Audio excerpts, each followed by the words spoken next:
খুব শীঘ্রই আসছে দেয়াল শিরোনামের একটি নাটক ইউটিউবে। নাটকটিতে অভিনয় করেছেন পার্থ শেখ। নাটকটি পরিচালনা করেছেন আনিসুর রহমান রাজীব।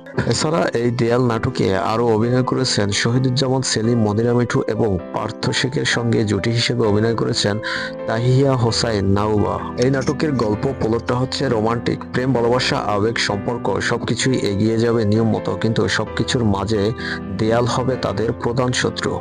লাস্ট সিকোয়েন্স এবং শেষটা অনেকটাই ইমোশন। নাটকের গল্পে শুরুর দিকে সুন্দর এবং ঠিকঠাক থাকলেও শেষে থাকবে হৃদয় বিদারক ঘটনা। এছাড়া অভিনেতা পার্থ শেখের অভিনয় খুবই নিখুঁত, সকল গল্পে নিজেকে সহজে মানিয়ে নিতে পারেন। এই দেয়াল নাটকের পরিচালক আনিসুর রহমান রাজীব জানিয়েছেন নাটকটি খুব শীঘ্রই ব্লুবেল ফিল্মস ইউটিউব চ্যানেলে আসবে। তবে কবে আসবে তা জানা যায়নি, তবে আমাদের এই চ্যানেলের কমিউনিটি পোস্টে জানিয়ে দেওয়া হবে নাটকটি কবে আসবে। আমাদের চ্যানেলকে সাবস্ক্রাইব করে সঙ্গেই থাকুন।